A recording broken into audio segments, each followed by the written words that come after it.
ಆತ್ಮೀಯ catch 16 news ಅರ್ಥಾತ್ ಸೀತಾರಾಮ್ಗೆ ಸ್ವಾಗತ. ನಾನು ನಿಮ್ಮ ವೈಎಂ ಆಯುತ ಮಲ್ಲಪ್ಪ ಜೋತವರು. ಆತ್ಮೀಯರೇ, ಬಿ ಎಲ್ ಸಂತೋಷ್ ಬೆಳಗಾವಿ ಜಿಲ್ಲೆಯಲ್ಲಿ ಸುತ್ತಾ ಇದ್ದಾರೆ. ಬಿ ಜೆ ಪಿ ಬೆಳಗಾವಿ ಜಿಲ್ಲೆಯಲ್ಲಿ ಸ್ಟ್ರಾಂಗ್ ಅನ್ನೋದ್ರಲ್ಲಿ ಎರಡು ಮಾತ್ರ ಇಲ್ಲ. ಯಾಕೋ ಇತ್ತೀಚಿನ ದಿನದಲ್ಲಿ ಸ್ವಲ್ಪ ವೀಕ್ ಆಗ್ಯದ, ಅದು ಗಟ್ಟಿಗೊಳಿಸ್ಬೇಕಾಗ್ಯದ. ಅದಕ್ಕಾಗಿ ಬೆಳಗಾವಿ ಜಿಲ್ಲೆಯ ತುಂಬ ಬಿ ಎಲ್ ಸಂತೋಷ್ ಸಂಘಟನಾಚ್ಯುತರ, ಬುದ್ಧಿವಂತ, ಜೊತೆಗೆ ಇತ್ತೀಚೆಗೆ ಅಡ್ಜಸ್ಟ್ಮೆಂಟ್ ಆಗಿದ್ದಾರೆ ಅವರು ನಮ್ಮ ಯಡಿಯೂರಪ್ಪರ ಜೊತೆಗೆ ಅಂತೇಳಿ ಕಂಡು ಬರ್ತಾಯಿದೆ.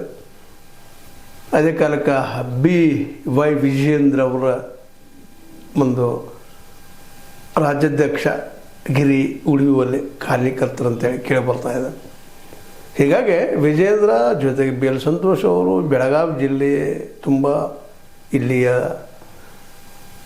ನಿಜವಾಗಿಯೂ ಇವತ್ತು ಬೆಳೆದಿದ್ದಂಥವ್ರು ಜಾರಕಿಹೊಳಿ ಕುಟುಂಬದವರು ಅನ್ನೋದು ಎರಡು ಮಾತಿಲ್ಲ.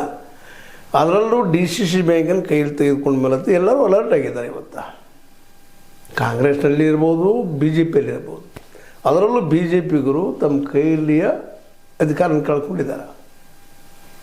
ಇನ್ಡೈರೆಕ್ಟಾಗಿ ಮತ್ತು ಅಧ್ಯಕ್ಷ ಡಿ ಸಿ ಸಿ ಬ್ಯಾಂಕಿನ ನಮ್ಮ ಬಿ ಜೆ ಪಿಗರನ್ನ ಜೊಲ್ಲೆ ಅವರು, ಅಣ್ಣ ಸಾಹೇಬ್ ಜೊಲ್ಲೆ. ಆದರೆ ಇದು ಬಿ ಜೆ ಪಿಗರಾಗಿ ಉಳಿದಿಲ್ಲ, ಅವರು ಲಿಂಗಾಯತರಾಗಿ ಅವ್ರನ್ನ ಆಯ್ಕೆ ಮಾಡಿದ್ದಾರೆ ಅನ್ನೋದು ಅಷ್ಟೇ ಗಮನಿಸಬೇಕಾಗಿದೆ. ಹೀಗಾಗಿ ಇದನ್ನು ಇದೇ ರೀತಿಯಾಗಿ ಬಿಟ್ಟರೆ ಜಾರಕಿಹೊಳಿ ಕುಟುಂಬದವರು ಪೂರ್ತಿಯಾಗಿ ಇಡೀ ಬೆಳಗಾವಿನ ತಮ್ಮ ವಶ ಮಾಡ್ಕೋಬೋದು. ಇಲ್ಲಿ ಬಿ ಜೆ ಪಿಗೇನು ಕೆಲಸ ಇಲ್ಲ. ಇವತ್ತೇನೋ ಬಾಲಚಂದ್ರ ಜಾರಕಿಹೊಳಿ ಅವರು, ರಮೇಶ್ ಜಾರಕಿಹೊಳಿ ಅವರು ಇಬ್ಬರು ಇರಬಹುದು ಬಿ ಜೆ ಪಿಯಲ್ಲೇ. ಆದರೆ ಮಾಸ್ಟರ್ ಮೈಂಡ್ ಯಾರಪ್ಪ ಅಂತಂದರೆ ಇಲ್ಲೇ ಸತೀಶ್ ಜಾರಕಿಹೊಳಿ ಅವರು. ಆ ಮಾಸ್ಟರ್ ಮೈಂಡನ್ನು ಕಂಟ್ರೋಲ್ ಮಾಡಬೇಕಾಗಿತ್ತಪ್ಪ ಅಂದರೆ ಇವರನ್ನು ಒಂದು ಕಾಂಗ್ರೆಸ್ಗೆ ಕಳಿಸ್ಬೇಕು, ಇಲ್ಲಪ್ಪ ಅಂತಂದ್ರೆ ಕಾಂಗ್ರೆಸ್ ವೀಕ್ ಮಾಡಬೇಕಾಗಿತ್ತಪ್ಪ ಅಂದರೆ ಬೆಳಗಾವಿ ಜಿಲ್ಲೆಯಲ್ಲೇ ಸತೀಶ್ ಅವ್ರನ್ನ ಅಟ್ಯಾಕ್ ಮಾಡಬೇಕು, ಅವ್ರ ವಿರೋಧಿಗಳನ್ನು ಎಬ್ಬಿಸಿ ನಿಲ್ಲಿಸಬೇಕು ಅನ್ನುವಂಥ ಆ ದಿಶೆಯಲ್ಲಿ ರಮೇಶ್ ಕತ್ತಿಯವ್ರಿಗೆ ಭೇಟಿಯಾಗಿದ್ದಾರೆ. ಅಲ್ಲಿ ತಪೋವನ ಉದ್ಘಾಟನೆಯಲ್ಲಿ ಭಾಗವಹಿಸಿದ್ದಾರೆ. ವಿಜಯೇಂದ್ರ ಅವ್ರ ಜೊತೆಗಿದ್ದಾರೆ. ಆಮೇಲೆ ಇದೇ ಸಂದರ್ಭದಲ್ಲಿ ಅಭಯ್ ಪಾಟೀಲರು ಜಾರಕಿಹೊಳಿ ಅವ್ರ ಪಕ್ಕಾ ವಿರೋಧಿಗಳು. ಅದೇ ಸಂದರ್ಭ ಇನ್ನೊಂದು ಭಾಳಷ್ಟು ಗಮನಿಸಬೇಕಾಗಿದೆಯಲ್ಲಪ್ಪ ಅಂತ ತಪೋವನ ಸಂದರ್ಭದಲ್ಲೇ ಈ ಸ್ಮಶಾನದಲ್ಲಿ ಊಟ ಮಾಡೋದು, ಮದುವೆ ಮಾಡೋದು, ಈ ಒಂದು ಏನಪ್ಪ ಅಂತಂದ್ರೆ ವಾಮಾಚಾರಗಳ ಬಗ್ಗೆ ವಿರೋಧ ಮಾಡುವಂಥದ್ದು, ಇವ್ರ ಬಗ್ಗೆ ಮಾತಾಡ್ತಾ ತಮ್ಮ ಧರ್ಮಶ್ರೇಷ್ಠ ಇದೆಲ್ಲ ತಪ್ಪು ಅನ್ನುವಂಗೆ ಡೈರೆಕ್ಟು ಸತೀಶ್ ಅವ್ರು ಅಟ್ಯಾಕ್ ಮಾಡಿದಂಥ ಬಿ ಎಲ್ ಸಂತೋಷ್ ಅವರು ಗಮನಿಸಿದ್ರೆ.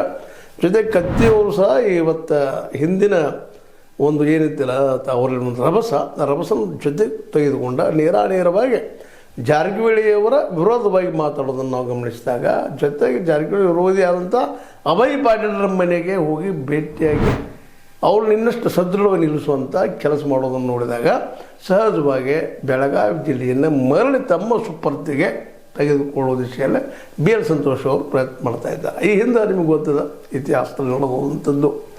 ನಮ್ಮ ಶಾರವರು ರಮೇಶ್ ಜಾರಕಿಹೊಳಿ ಅವ್ರ ಮೇಲೆ ಭಾಳಷ್ಟು ಭರವಸೆ ಇಟ್ಟುಕೊಂಡಂಥವರು. ಆದರೆ ಹಿಂದಿನ ಚುನಾವಣೆಯಲ್ಲಿ ಏನಾಯಿತು ಅನ್ನೋದೆಲ್ಲರೂ ಗೊತ್ತದೆ. ಆ ಸಂದರ್ಭದಲ್ಲೇ ಅವರು ನಿರಾಶೆ ಆಗಿದ್ದರು ಅನ್ನೋದ್ರಲ್ಲಿ ಎರಡು ಮಾತಿಲ್ಲ. ಮತ್ತು ಇನ್ನೊಂದು ಇದೇ ಸಂದರ್ಭದಲ್ಲೇ ಗಮನಿಸಬೇಕಾಗಿದ್ದೇನಪ್ಪ ಅಂದ್ರೆ ಬಿ ಎಲ್ ಸಂತೋಷರಿಗೆ ಬಂದಿದ್ದನ್ನು ನೋಡಿದರೆ ಇದು ಹೈಕಮಾಂಡದ ನಿರ್ದೇಶನದ ಮೇಲೆ ಬಂದಂಥದ್ದು. ಇದರಿಂದ ಏನು ತೋರಿಸ್ತದಪ್ಪ ಇದಂತಂದರೆ ಈವನ್ ಶಾರ್ ಅವರಾದರೂ ಸಹಿತ ಮೇಲ್ಪದರಲ್ಲಿ ಮಾತಾಡ್ತಾ ಇರಬಹುದು ಬಾಲಚಂದ್ರ ಜಾರಕಿಹೊಳಿ ಅವ್ರ ಜೊತೆಗೆ ಅಥವಾ ನಮ್ಮ ರಮೇಶ್ ಅವ್ರ ಜೊತೆಗೆ. ಆದರೆ ಇಂಟರ್ನಲ್ಲಿ ಅವ್ರ ಉದ್ದೇಶ ಏನಪ್ಪ ಅಂದ್ರೆ ತಮ್ಮ ಪಕ್ಷವನ್ನು ಗಟ್ಟಿ ಮಾಡ್ಕೋಬೇಕು. ಅಭಯ್ ಪಾಟೀಲರ ಜೊತೆಗೆ ರಮೇಶ್ ಕತ್ತಿ ಅವ್ರನ್ನ ಜಾಯಿಂಟ್ ಮಾಡಿದರೆ ಪಕ್ಷ ಬಲಿಷ್ಠ ಆಗ್ತಾ ಹೋಗ್ಬೋದು. ಜೊತೆಗೆ ಈಗಾಗಲೇ ಒಂದು ಸುದ್ದಿಗಳ ಪ್ರಕಾರ ನಮ್ಮ ಲಕ್ಷ್ಮಣ್ ಸವದಿ ಅವ್ರ ಜೊತೆ ಕಾಳು ಹಾಕ್ತಾ ಇದ್ದಾರೆ ಅನ್ನುವಂಥ ಮಾತುಗಳು ಕೇಳಿ ಬರ್ತಾ ಇದ್ದಾವೆ.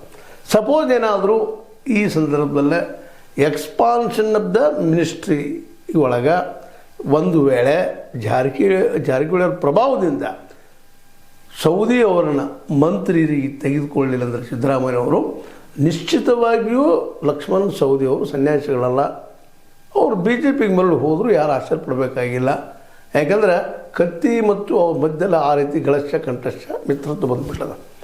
ಹೀಗಾಗಿ ಈ ಬಿ ಎಲ್ ಸಂತೋಷ್ ಅವರು ಬೆಳಗಾವಿ ಜಿಲ್ಲೆಯ ತುಂಬ ಹರಿದಾಡೋದ್ರ ಉದ್ದೇಶದಿಂದ ಇಲ್ಲೇ ಇನ್ನಷ್ಟು ಗಟ್ಟಿ ಮಾಡಬೇಕು ಸಂಘಟನೆ. ರಮೇಶ್ ಕತ್ತಿ ಅವರಿಗೆ ಹೆಚ್ಚಿನ ಜವಾಬ್ದಾರಿ ಕೊಡುವಂಥ ವಿಷಯಗಳು ಈ ಹಿಂದೊಂದು ಚರ್ಚೆ ಬಂದಿತ್ತು. ಈಗಾಗಲೇ ನಮ್ಮಲ್ಲಿ ಮಾತಾಡಿದ್ವಿ, ಅಲ್ಲೆಲ್ಲಿ ಚರ್ಚೆ ಆಗ್ತಾಯಿತ್ತು. ಮುಂಬರುವ ಈಗ ಸಮಯ ಮುಗಿದ ನಮ್ಮ ಈರಣ್ಣ ಕಡಾಡಿಯವರದ್ದು ರಾಜಸಭಾ ಸದಸ್ಯತ್ವ.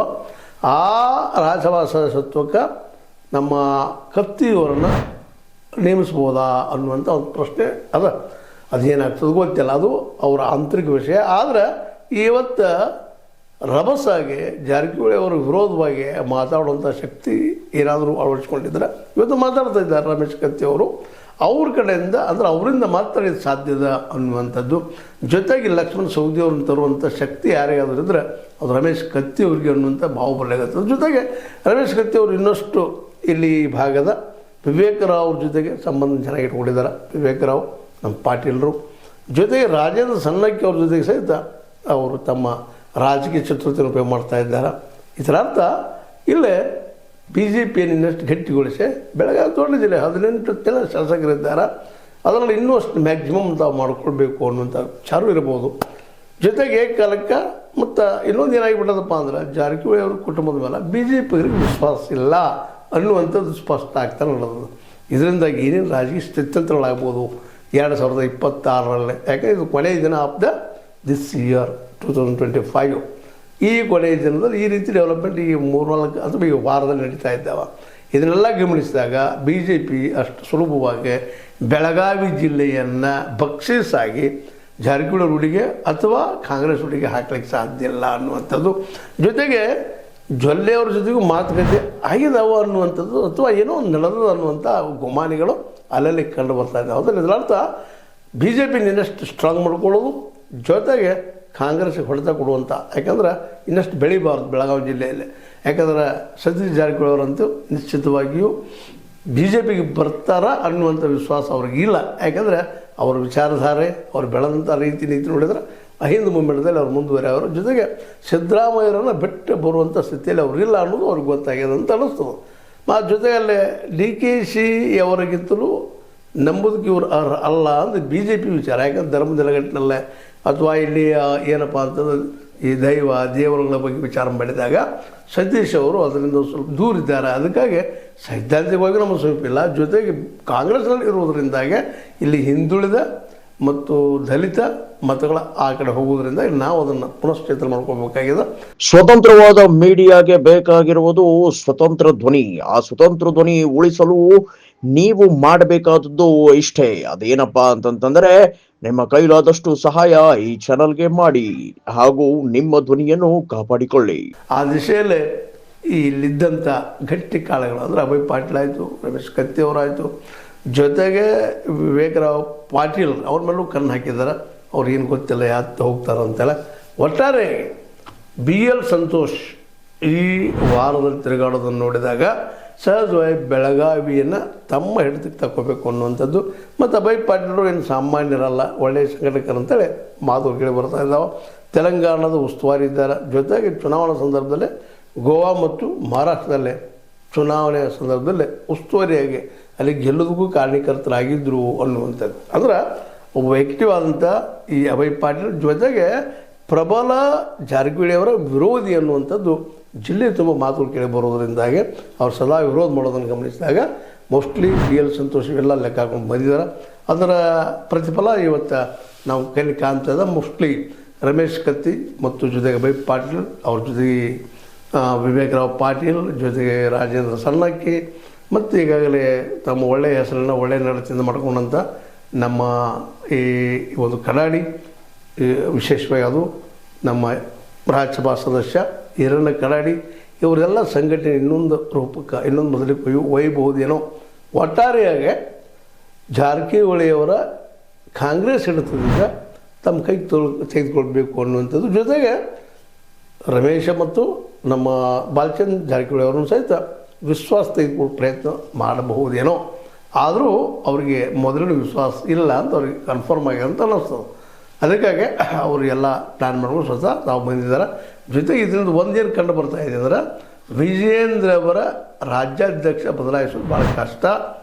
ಯಾಕೆಂದ್ರೆ ಯತ್ನಾಳರ ಎಲುವಿಲ್ಲದ ನಾಲಿಗೆಯಿಂದಾಗಿ ಅವ್ರನ್ನ ಕಂಟ್ರೋಲ್ ಮಾಡೋದು ಅಷ್ಟೇ ಕಷ್ಟ.